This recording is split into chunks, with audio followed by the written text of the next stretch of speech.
अस्सलाम वालेकुम friends, welcome to my channel. आज मैं जिस डेटा स्ट्रक्चर एल्गोरिथम के टॉपिक पर बात करने वाला हूँ वो है link list. Link list basically बहुत ही इम्पोर्टेंट और बेसिक टॉपिक है डेटा स्ट्रक्चर्स का। तो before starting the data structure सबसे पहले हम डिस्कस करना चाहेंगे कि ये लिंक अगर आप डेटा स्ट्रक्चर से ही फैमिलियर नहीं है तो मैं ये बता दूँ, डेटा स्ट्रक्चर जैसे हम सिंपल C++ प्रोग्रामिंग करते हैं, कोई भी लैंग्वेज प्रोग्रामिंग करते हैं, C हो, पाइथन हो, जावा हो, तो उसके अंदर हम अरेज बनाते हैं। अरेज से तो हर किसी का ताल्लुक पड़ा है बेसिक प्रोग्रामिंग करते हुए। तो अरेज में हम क्या कर रहे होते थे कि हम एक अरे के अंदर अपना डेटा पुश कर रहे होते थे, इस लिहाज से कि उनकी जो मेमोरी के अंदर जगह बन रही थी वो कंसेक्टिवली बनती जा रही थी। ये एक मेन मकसद था हमारा अरेज यूज़ करने का, यानी कि अरेज के अंदर अपना डेटा बहुत ही तरतीब के साथ स्टोर कराते जाते थे। जब हम रिट्रीव करते थे तो हम इंडेक्स नंबर देते जाते थे और डेटा वापस आता जाता था। तो देखा जाए तो अरे भी एक डेटा स्ट्रक्चर है। हर वो चीज़ के अंदर डेटा स्टोर हो सके वो डेटा स्ट्रक्चर कहलाता है। तो इसी तरह एक बहुत ही अहम डेटा स्ट्रक्चर होता है लिंक लिस्ट, जो बेसिक माना जाता है जब हम इस सब्जेक्ट को शुरू करने वाले होते हैं डेटा स्ट्रक्चर और एल्गोरिथम को। तो लिंक लिस्ट की हमें ज़रूरत क्यों पड़ती है? जो हमारे पास अरेज पहले से ही होते हैं, अरेज होते हैं, वेक्टर्स होते हैं। लेकिन अब मैं इतनी कॉम्प्लेक्सिटी में नहीं जाऊँगा, मैं इसका एक मकसद बताऊँगा कि लिंक लिस्ट की हमें बेसिकली ज़रूरत क्यों पड़ी। जब हम अरेज बना रहे होते थे, अरेज जब हम बनाते थे तो हम पहले उसका साइज़ बताते थे प्रोग्राम चलाने से पहले, और फिर उसके अंदर जितना डेटा आ सकता था हम उसके अंदर उतना डेटा स्टोर करा देते थे।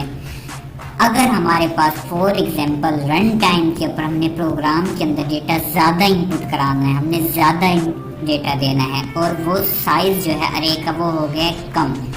फॉर एग्जाम्पल मैंने 5 साइज़ की अरे बनाई, प्रोग्राम चलाया, मैं उसके इंटीजर स्टोर कराया जा रहा हूँ, 1 हो गया, 2 हो गया, 3 हो, 5 इंटीजर स्टोर हो गए। आगे जाके मुझे ज़रूरत पड़ती है कि मैं उसमें 6 इंटीजर में स्टोर कराऊँ, तो वो अरे ओवरफ्लो हो जाएगी, यानी कि जो हमारा डेटा होगा वो सेव नहीं हो पाएगा। लिंक लिस्ट हमें इसी चीज़ से बहुत ही बेहतरीन हल, बहुत ही प्यारा से एक छुटकारा देती है। तो मैं वीडियो को बहुत सिंपल रखने वाला हूँ कि एक बिगनर प्रोग्रामर भी जो है वो लिंक लिस्ट को आसानी समझ सके। अब बिगनर प्रोग्रामर यानी कि जिसे C++ के बेसिक्स पता है, कम से कम एक बंदे डेटा स्ट्रक्चर एल्गोरिथम्स की एक वीडियो देखना है, उसे कम से कम बेसिक्स आने चाहिए प्रोग्रामिंग के। तो बस मैं यही कंसीडर कर रहा हूँ कि कम से कम बेसिक्स आते हैं। बेसिक्स में बहुत ज़्यादा एडवांस बात नहीं कर रहा, बार बार कह रहा हूँ, बेसिक्स से बातें होती हैं, यानी कि हर कीवर्ड का मतलब पता हो कम से कम। या इसमें कोई इतनी बड़ी मुश्किल बात नहीं है। अगर आपको मेरी वीडियो कोई ऐसा कीवर्ड नजर आता है जिसका आपको मतलब ही नहीं पता, वैसे तो मैं हर चीज़ की फुल डिक्लेरेशन आपको देता जाऊंगा। फिर भी कोई ऐसा कीवर्ड जो आपको तंग करे तो आप उसको गूगल पे सिंपल रखें और सर्च करें। बहुत अच्छी वेबसाइट है W3 स्कूल। मैं कोई प्रमोशन वीडियो नहीं कर रहा, वैसे मैं बता रहा हूँ आपको, हज़ारों वेबसाइट होती हैं, आप कहीं से भी सर्च कर सकते हैं। प्रोग्रामिंग कम्युनिटी बहुत ज़्यादा बड़ी है। तो अब जो है एक सिंपल सी प्रोग्रामिंग के अंदर डिमॉन्स्ट्रेशन देना चाहूँगा कि मैं लिंक लिस्ट दिखती किस तरह की है। अगर जैसे कि ये आ गई, सही है, ब्लॉक आ गया, ब्लॉक के अंदर लगा दिया मैंने एक। अब इस ब्लॉक के पास कुछ है डेटा, मैं ये कंसीडर कर लेता हूँ कि जो इसके पास डेटा है वो है एक इंटीजर, सही है। तो मैं लिखूँगा कि यहाँ पे है इसके पास अपना डेटा मेंबर। डेटा मेंबर यानी कि वही इसका डेटा, और वो जो इसने डेटा रखा हुआ है वो रखा हुआ है इसने ये इंटीजर टाइप का। ओके हो गया, डेटा मेंबर है इंटीजर टाइप का। अब आपने यही देखना कि ब्लॉक सा क्या बना दिया मैंने, और डेटा जितना मैं बताता जा रहा हूँ अभी सिर्फ आप उतना कंसीडर करें। वो देखेंगे मैंने सारा खराब, तो स्पेलिंग गलत हो गई। ओके, तो मैं कहाँ तक है? हाँ, अभी आपने घबराना नहीं है कि ये किस तरह की मैंने एक डायग्राम से बना कर रख दी, इसके अंदर मैं डेटा मेंबर इंटीजर बता रहा हूँ। बिल्कुल ईजी और कूल होकर लेना है, क्योंकि ये इस टॉपिक से बहुत से स्टूडेंट्स घबरा जाते हैं कि लिंक लिस्ट पता नहीं इतना कॉम्प्लेक्स सा नाम है, हर चीज़ें लिंक करने होंगे। हालांकि इतना कोई कॉम्प्लेक्स चीज़ नहीं, बिल्कुल ईजी सी चीज़ है। ओके, अब आप स्ट्रक्चर से तो वाकिफ होंगे, सी प्लस प्लस अगर आपने करी है प्रोग्राम, तो स्ट्रक्चर में हम क्या करते हैं, स्ट्रक्चर में हम एक अपनी डेटा टाइप बना रहे होते हैं, जो कि डेटा टाइप अपने आप में एक स्ट्रक्चर होती है, उसके पास अपने कुछ वेरिएबल्स होते हैं। तब यही समझ लें कि आप ये है एक स्ट्रक्चर। मैं आपको इससे इजी डिमोन्स्ट्रेशन भी आगे देने वाला हूँ, लेकिन आप अभी ये बात पूरी सुने कि ये जो है ये है एक स्ट्रक्चर। सी प्लस प्लस में जो ऐसे स्ट्रक्चर्स होते हैं, स्ट्रक्चर्स के पास अपने कुछ डेटा मेंबर्स होते हैं, तो यही स्ट्रक्चर का डेटा मेंबर आगे इंटीजर। एक तो अब इसके पास हो गया इंटीजर, दूसरी इसके पास क्या चीज़ है, दूसरी है इसके पास एक चीज़ पॉइंटर। ओके, पॉइंटर के अगर मैं इसके साथ तो डायग्राम भी बना दूँ तो थोड़ा अच्छा लगेगा। ये पॉइंटर, एक मिनट,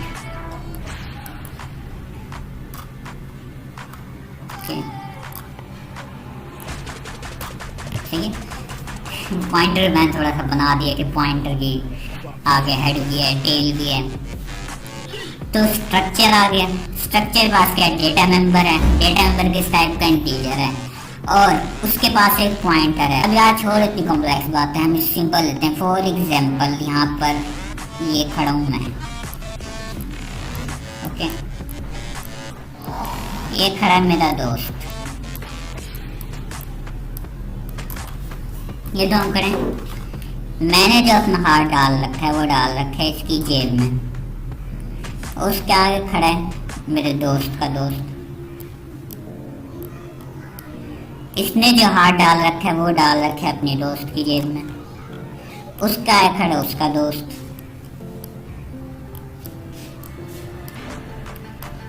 इसने अपना हाथ डाल रखा है इसकी जेब में। अब जो मेरे दोस्त की जेब में पैसे हैं वो किसके हाथ में, मेरे हाथ में। जो दोस्त की जेब में पैसे हैं वो किसके हाथ में, मेरे दोस्त के हाथ में। इस तरह इसके पास जो पैसे हैं वो किसके पास हैं, वो इसके पास हैं। तो ये मैं आपको बहुत सिंपल से डिमोन्स्ट्रेशन देने की कोशिश कर रहा हूँ लिंक लिस्ट की।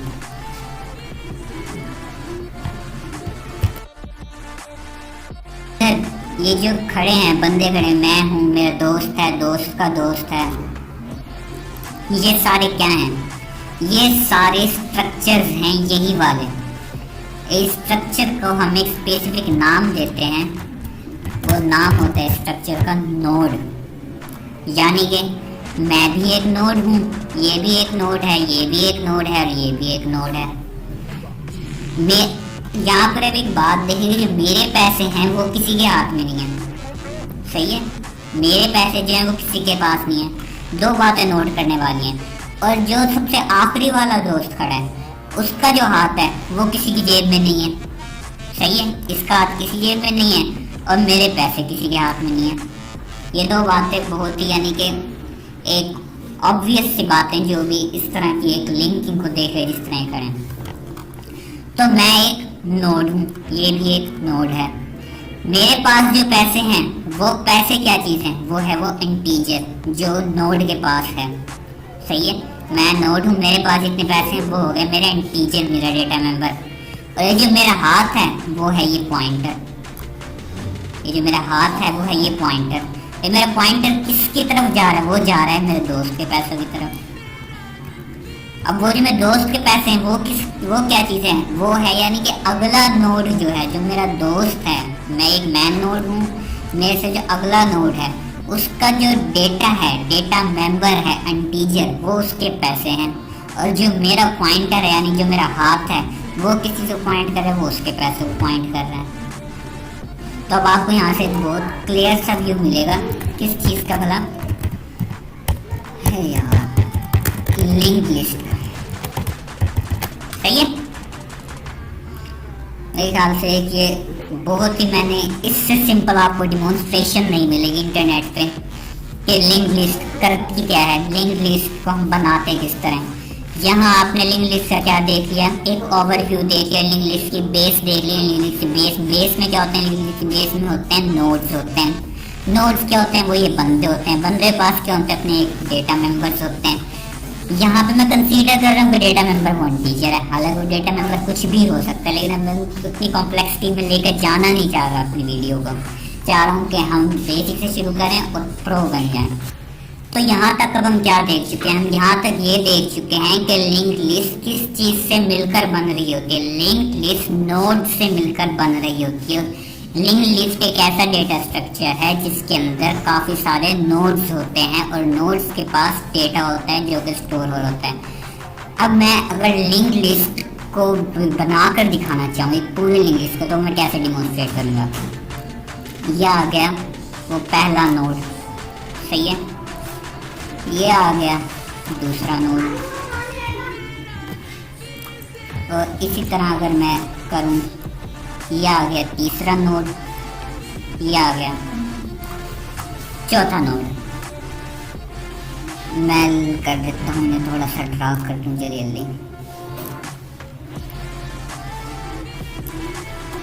ओके, अब आपको ये बात नोट करने वाली है कि यहाँ पर जो है मैंने पॉइंटर के लिए तो ब्लॉक बनाया है ये वाला, लेकिन डेटा के लिए ब्लॉक नहीं बनाया। वो क्यों? ऐसा मैंने क्यों किया कि यहाँ पर मैंने डेटा के लिए, जो ये मैं डेटा मेंबर दिखा रहा था इंटीजर, यहाँ पर मैंने उसके लिए ब्लॉक क्यों नहीं बनाया और पॉइंटर के लिए बनाया? वो इसलिए लिंक लिस्ट बना रहे होते हैं तो हमारे पास जो पहला नोड होता है, जैसे कि यहाँ पर पहला बंदा मैं था, तो मेरे पास जो पैसे थे यानी कि मेरा जो डेटा था उसको पॉइंट करने के लिए कोई पॉइंटर नहीं था, सही है। तो हम ये कंसीडर कर लेते हैं कि जो पहला जो बंदा होता है उसके पास पैसे होते ही नहीं है, वो जीरो पे खड़ा होता है, यानी कि जीरो तो पूरे के टीचर हो जाएगा, यानी कि वो नल होता है, उसके पास पैसे होते ही नहीं है, उसके पास कोई डेटा मेंबर नहीं होता। तो मैं जो कह रहा था कि आप ये देखें कि मेरे पैसे किसी ने पकड़ रखे, मेरे पैसे नहीं पकड़ रखे, मेरे पैसे हैं ही नहीं, सही है। तो मुझे कोई क्यों पॉइंट करने लगा जब मेरे पास कोई चीज़ ही नहीं है। और जब लिंक लिस्ट देखते हैं तो लिंक लिस्ट में हमारे पास यही कॉन्सेप्ट सामने आता है कि जो पहला है उसका पास पॉइंटर तो है, मेरे पास हाथ तो है, लेकिन मेरे पास पैसे नहीं हैं। तो मैं इसको ड्रा करूँ तो ये पॉइंट कर रहा है इसको, ये कर रहा है इसको, ये कर रहा है इसको, ओके। ये यूँ आ गया, ये यूँ आ गया, ये यूँ आ गया, और इसका जो हाथ है वो बस आ गया, लेकिन वो किसी चीज़ को पॉइंट नहीं कर रहा, सही है। यहाँ क्या है, यहाँ पर कोई डेटा मेंबर नहीं है, और यहाँ क्या है, यहाँ पे पॉइंट करने के लिए कोई चीज़ नहीं है। तो इस तरह के नोड को हम क्या कहते हैं, इस तरह का जो नोड होता है उसे हम कहते हैं लिस्ट हेड। एक मिनट, थोड़ा बड़ा हो, सही है, ये हो गया लिस्ट हेड। ये सिंपल नोड, ये सिंपल नोड, ये भी एक सिंपल नोड, लेकिन सिंपल नोड में थोड़ी सी क्या चेंजेस है कि किसी को पॉइंट नहीं कर रहा। तो इसका जो पॉइंटर है उसको हम क्या कहेंगे कि ये है एक किस्म का नल पॉइंटर, ओके। एक किस्म का क्या है ये है एक नल पॉइंटर। तो ये एक लिंक लिस्ट बन गई है। लिंक लिस्ट को अब आपको एक ओवरव्यू मिल गया कि लिंक लिस्ट काम किस तरह कर रही होती है। कि जो पहला नोड होता है उसके बाद डेटा मेंबर नहीं होता, वो बस एक सिंपल सा हेड होता है, और जब लिंक लिस्ट हम काउंट करने लगते हैं तो हम हेड से काउंट नहीं करें, हम काउंट तो वहीं से करेंगे जहाँ से हमारे पास डेटा मेंबर्स आना शुरू होंगे, वहाँ बस कहाँ से आने शुरू होंगे, बस यहाँ से आने शुरू होंगे। तो लिस्ट का जो हेड है वो तो ये है, लेकिन लिस्ट का जो पहला नोड है वो कौन सा है, वो ये वाला है। हेड ये है लेकिन पहला नोड ये है। लास्ट नोड कौन सा होता है, लास्ट नोड वो होता है जिसके पास नल पॉइंटर होता है। अब बातें बहुत हो गई हैं, अब हम इसकी प्रैक्टिकली हम इसका कोड लिख कर देखते हैं अपनी आईडी में कि हम इसका कोड कैसे लिखते हैं। हम सारी बातों को जो हम अभी तक सीख चुके हैं उन्हें हम जहन में रखेंगे कि नोड कैसे बनता है और फिर नोड से एक लिंक्ड लिस्ट कैसे तैयार होती है। तो मैं थोड़ा साइज बढ़ा दूँ। सबसे पहले तो हेडर डाल दिया। आप कोई सी भी आईडी यूज़ करें, इससे कोई फर्क नहीं पड़ता। मैं यहाँ पे विजुअल स्टूडियो कोड यूज़ कर रहा हूँ, मैं थोड़ी मुझे हैंडी लगती है ये, थोड़ा इस पर मुझे एज मिल जाता है जल्दी कोडिंग करने का, क्योंकि इसके स्निपेट्स का फास्ट आ जाते हैं। बाकी जो आईडीज हैं उनकी निस्बत इसकी इंटेलिजेंस थोड़ी ज़्यादा होती है। ओके, तो यहाँ पे मैं एक सिंपल सा क्या करने लगा हूँ, नोड बनाने लगा हूँ। नोड क्या होता है? स्ट्रक्चर होता है। तो स्ट्रक्चर कैसे बनता है? स्ट्रक्ट लिख के। स्ट्रक्ट क्या है? नोड है। और स्ट्रक्चर के पास क्या थी? दो चीज़ें थी। एक तो क्या था? उसके पास डेटा मेंबर था, तो इंट डेटा। दूसरा क्या था? उसके पास पॉइंटर था। पॉइंटर किस चीज़ का था? इंटीजर का था। पॉइंटर किस चीज़ का था? इंटीजर का था। लेकिन वो जो इंटीजर को पॉइंट करने वाला था, वो हमने एक चीज़ देखी थी कि जब स्ट्रक्चर्स के अंदर हम पॉइंटर्स यूज़ कर रहे होते हैं तो हम स्ट्रक्चर्स को पॉइंट करने के लिए पूरा पॉइंटर ही स्ट्रक्चर की किस्म का बनाएंगे। अब सवाल ये उठता है कि पॉइंटर की हमने डेटा टाइप क्या रखनी है? पॉइंटर की हमने डेटा टाइप क्या रखनी है? अगर हम लिंक्ड लिस्ट को देखें तो एक जो पॉइंटर है वो किस चीज़ को पॉइंट कर रहा है? वो अगले नोड को पॉइंट कर रहा है। वो एक पूरे अगले नोड को पॉइंट कर रहा है। इस बात को बार बार सुने कि हमारे पास पॉइंटर है, जैसे कि मेरा हाथ है, ये किसकी तरफ है? ये अगले पूरे नोड की तरफ है। तो जो अब पॉइंटर की जो डेटा टाइप होगी वो किस टाइप की होगी? जो पॉइंटर बनेगा वो भी नोड टाइप का बनेगा। ऑब्वियस सी बात है, जब वो पॉइंट उसने एक नोड को करना है तो जो उसकी डेटा टाइप होगी वो भी तो एक नोड ही होगी।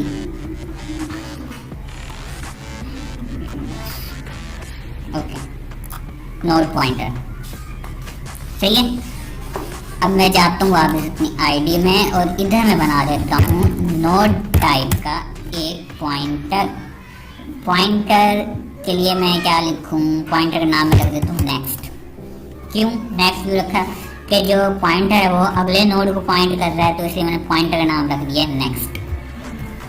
तो यहाँ तक आपको ये स्ट्रक्चर अच्छे तरीके से समझ आना चाहिए before creating a list, link list के उसका नोड किस तरह बनता है, लिंक लिस्ट का एक सिंपल नोड किस तरह का होता है। तो ये मैंने आपको बनाकर दिखा दिया।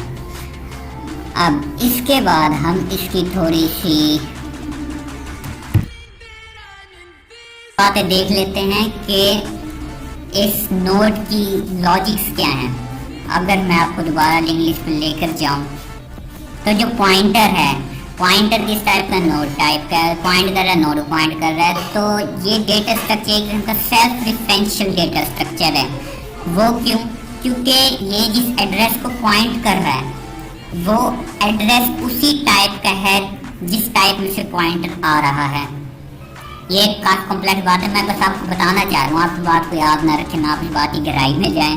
बस एक बात याद समझ लें कि जिस टाइप का पॉइंटर है उसी टाइप को वो जब पॉइंट कर रहा है, तो इस वजह से डेटा स्ट्रक्चर जो है लिंक लिस्ट वो एक सेल्फ रेफरेंशियल डेटा स्ट्रक्चर है।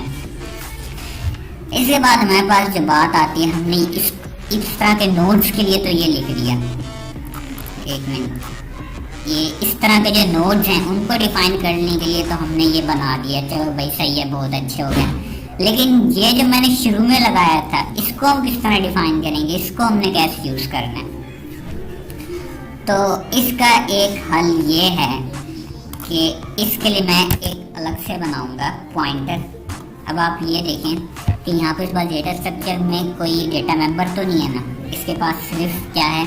पॉइंटर है। तो इसलिए मैं इसको अलग कर रहा हूँ। इसके लिए मैं अलग क्या कर रहा हूँ? एक नोड टाइप का पॉइंटर है जिसके पास सिर्फ हेड है, सही है। मैंने इसको एज अ क्यों नहीं डिक्लेयर किया, एज अ कंप्लीट स्ट्रक्चर क्यों नहीं डिक्लेयर किया? क्योंकि ये स्ट्रक्चर हो ही नहीं सकता। इसके बाद एक वेरिएबल है, वेरिएबल पॉइंटर है और वो पॉइंटर अलग से आ गया। अब डेफिनेशन तो अभी मैं इसको कर देता हूँ, चलें कमेंट कर देता हूँ। इसको हम ज़्यादा बेटर तरीके से देखेंगे जब हम इसको यूज़ करेंगे अपने कोड में। भाई क्यों कमेंट क्यों नहीं हो रहा है? ओके, हो गया कमेंट। अब मैं क्या करने लगा हूँ? मैं एक कंप्लीट लिंक लिस्ट के लिए कोड लिखने लगा हूँ। तो उसके लिए सबसे पहले मैं एक क्लास बना लेता हूँ। क्लास का नाम रख देता हूँ लिंक। लिंक लिस्ट का जो प्राइवेट डेटा मेंबर्स हैं, प्राइवेट डेटा मेंबर्स हैं जो लिंक लिस्ट के हैं, वो क्या हैं? वो हैं, एक तो है वो नोड। सही है, ओके। मैं सारा दोबारा बना रहा हूँ तो मैं इसको भी कमेंट आउट ही कर देता हूँ। सही है, ये वही बात जो मैंने ऊपर लिखी उसी को मैं दोबारा लिखने वाला हूँ कि उसके पास एक है वैल्यू और उसके पास एक है पॉइंटर। अब पॉइंटर किस तरह का है? पॉइंटर है नोड टाइप का और उसका नाम है नेक्स्ट। नोड टाइप का पॉइंटर है, उसका नाम है नेक्स्ट। इसके अलावा प्राइवेट डेटा मेंबर्स में क्या है? इसके अलावा प्राइवेट डेटा मेंबर्स में उसके पास है एक हेड लिंक लिस्ट का। हेड के लिए मैं क्या करूँगा? हेड के लिए लिखूँगा नोड हेड। सही। ये अलग इसलिए बनता है क्योंकि जो हेड होता है वो हर नोड के हिसाब से स्पेसिफिक नहीं होता, वो लिंक लिस्ट के हिसाब से स्पेसिफिक होता है, इसलिए वो आ गया अलग।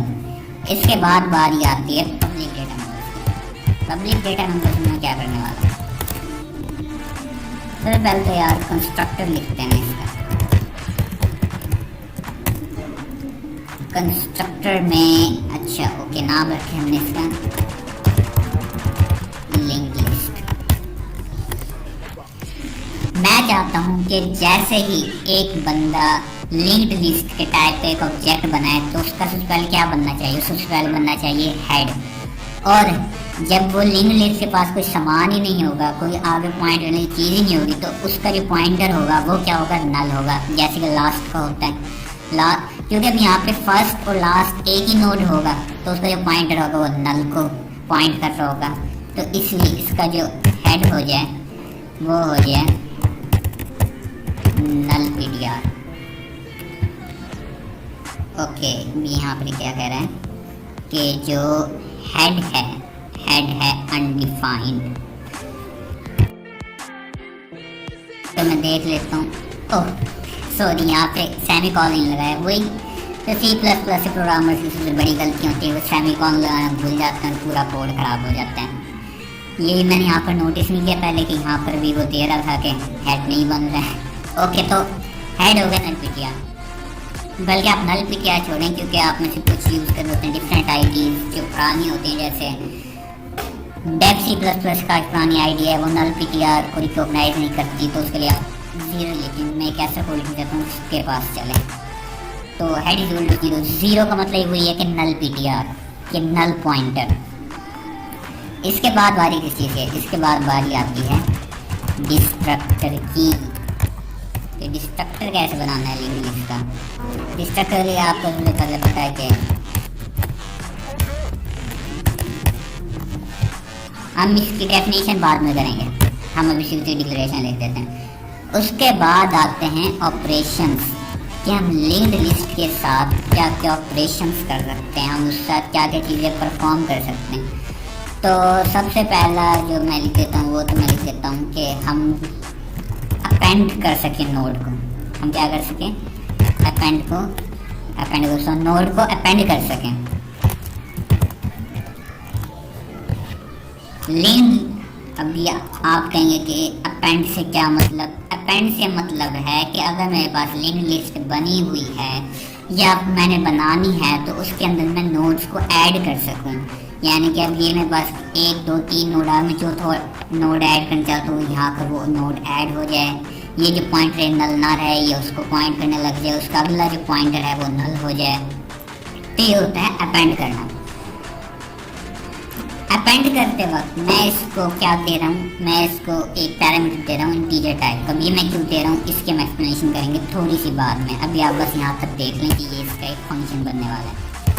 इसके अलावा इसका एक फंक्शन बनने वाला है इंसर्ट नोड, उसको ही मैं दूँगा इन टाइप डिलीट नोड। सारे तरह के ऑपरेशन बना लेते हैं ना यार, जैसे जैसे बन सकते हैं। और एक सबसे ज़रूरी डिस्प्ले लिस्ट, डिस्प्ले पे ये काफ़ी है। इसको मैंने कॉन्स्ट क्यों रखा? कॉन्स्टेंट वो फंक्शंस होते हैं जो वैल्यूज़ को बिल्कुल भी चेंज नहीं कर सकते, एज इट इज़ वैल्यूज़ दिखा लेते हैं। हम नहीं चाहते कि हमारी लिंक लिस्ट का कोई डेटा मेंबर ख़राब हुआ हो, कोई नोड ख़राब हुआ हो और उसके जो हमारे पास डेटा मेम्बर्स हैं वो चेंज होकर दिखना शुरू हो जाए। हम चाहते हैं सेम से वही दिखें जो स्टोर हैं। तो यार ये 4 जो फंक्शंस हैं ये मैं करने वाला हूँ। ये जो 4 फंक्शंस हैं ये मैं डिस्कस करने वाला हूँ अगली वीडियो में। तब तक के लिए अल्लाह हाफिज़। अगर आपको वीडियो पसंद आए और आपको समझ आए कंसेप्ट पूरा तो वीडियो को लाइक करें, सब्सक्राइब करें चैनल को और शेयर भी करें यार अपने दोस्तों के साथ, ताकि सबके ये जो कॉन्सेप्ट्स हैं लिंक लिस्ट के, डेटा स्ट्रक्चर्स के, ये मज़ीद अच्छे हो सकें।